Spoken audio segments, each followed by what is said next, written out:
ನಿಮ್ಮನ್ನು ದೇವರ ಹತ್ರ ಕಾಯುವಂತೆ ಮಾಡುತ್ತದೆ. ಏನ್ ಮಾಡುತ್ತದು? ವಾಗ್ದಾನಕ್ಕಾಗಿ ನೀವು ಕಾಯುವಂತೆ ಆ ಪ್ರಾರ್ಥನೆ ಮಾಡುತ್ತೆ. ಆ ಪ್ರಾರ್ಥನೆ ನಿಮ್ಮನ್ನು ದೇವರ ಹತ್ರ ಕೇಳುವಂತೆ ನಿಮ್ಮನ್ನು ಮಾಡುತ್ತೆ. ಅದಕ್ಕೆ ಬಹಳ ಮಂದಿ ವಾಗ್ದಾನ ಪ್ರಾಮಿಸ್ ಕಾರ್ಡ್ ಏನ್ ಬಂತು, ಏನಾದ್ರು ಬರಲ್ಲ, ನಿನಗೆ ಯಾಕ ಅದು ಯಾಕಂದ್ರೆ ನಿನ್ ಜೀವಿತದಲ್ಲಿ ನೆರವೇರಲ್ಲ. ದೇವ್ರು ಮಾಡ್ತಾನೆ, ಎಲ್ಲ ನೆರವೇರ್ತಾರೆ. ಆದ್ರೆ ಅದಕ್ಕೆ ನೀನ್ ಏನ್ ಮಾಡ್ಬೇಕು? ಪ್ರಾರ್ಥನೆ ಮಾಡ್ಬೇಕು. ಏನ್ ಮಾಡ್ಬೇಕು? ಅದಕ್ಕೆ ಪ್ರಾರ್ಥನೆ. ಬಹಳ ಮಂದಿ ಪ್ರಾರ್ಥನೆನೇ ಮಾಡಲ್ಲ. ಹೆಂಗ್ ವಾಗ್ದಾನ ನೆರವೇರ್ತವ? ಚಾನ್ಸೇ ಇಲ್ಲ. ಪ್ರಬೋಧನೆಗಳು ಹೆಂಗ್ ನೆರವೇರ್ತವ? ಚಾನ್ಸೇ ಇಲ್ಲ. ಮತ್ತೆ ಏನ್ ಮಾಡ್ಬೇಕು? ಅದನ್ನ ಪ್ರೇಯರ್ ಮಾಡ್ಬೇಕು. ಯಾವಾಗ ವಾಗ್ದಾನವನ್ನು ಕೇಳಿ ಪ್ರಾರ್ಥನೆ ಮಾಡ್ತಾರೋ ಅವಾಗ ಅದ್ಭುತವಾದ ಕಾರ್ಯಗಳು ನೆರವೇರ್ತವೆ.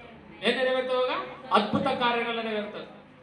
ಇವತ್ತು ನಿಮ್ಮ ಜೀವನದಲ್ಲಿ ಏನೇನು ವಿಷಯಗಳಲ್ಲಿ ಸಕ್ಸಸ್ಫುಲ್ ಆಗ್ಬೇಕು ಅನ್ಕೊಂತ ಇದ್ರು, ಪ್ರಾರ್ಥನೆ ಮಾಡಿ ಪರಲೋಕ ನಿಮಗೆ ಆನ್ಸರ್ ಮಾಡ್ಲಿಕ್ಕೆ ಇರ್ತದೆ. ನೋಡಿ, ವಾಗ್ದಾನ ಕೇಳಿದ್ರು. ಯಾರು ಕೇಳಿದ್ರು ಗೊತ್ತಾ? ಶಿಷ್ಯರು ಕೇಳಿದ್ರು. ಏನಂತ?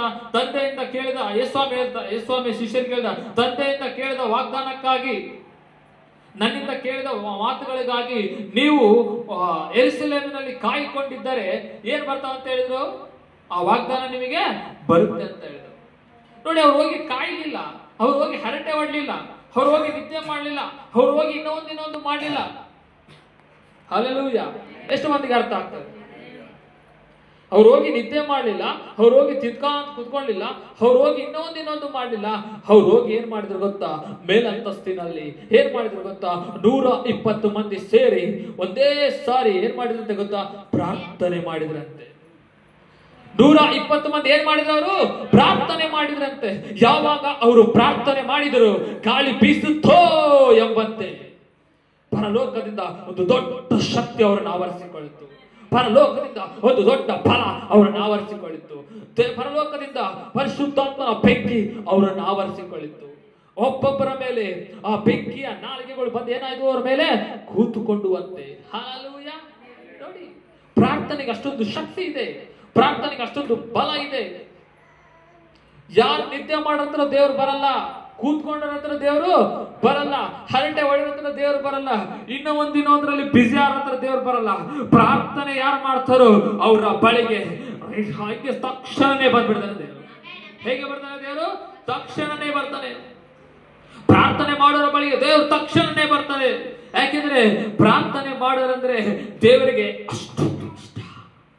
ಯಾರಿಗಿಷ್ಟ? ದೇವರಿಗೆ ಇಷ್ಟ.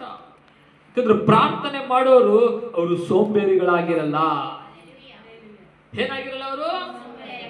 ಮತ್ತೆ ಹೇಗಿರ್ತಾರೆ? ಅವರು ಶಾರ್ಪ್ ಆಗಿರ್ತಾರೆ, ಚುರುಕಾಗಿರ್ತಾರೆ. ಪ್ರಾರ್ಥನೆ ಮಾಡುವವರು ದೇವರನ್ನು ಕದಲಿಸುವಂತರಾಗಿರ್ತಾರೆ. ಏನ್ ಮಾಡುವಂತರಾಗಿರ್ತಾರೆ?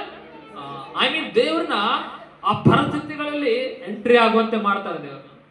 ನಿಮ್ಮ ಪರಿಸ್ಥಿತಿಗಳ ಮೇಲೆ ನೀವು ಜಯ ಸಾಧಿಸಬೇಕಂದ್ರೆ, ನಿಮ್ಮ ಪರಿಸ್ಥಿತಿಗಳ ಮೇಲೆ ನೀವು ಅದ್ಭುತಗಳು ಕಾಣಬೇಕಂದ್ರೆ, ನಿಮ್ಮ ಪರಿಸ್ಥಿತಿಗಳಿಗೆ ನೀವು ಬಿಡುಗಡೆಗಳು ಕಾಣಬೇಕಂದ್ರೆ ದೇವ್ರನ್ನ ಕದಲಿಸ್ರಿ.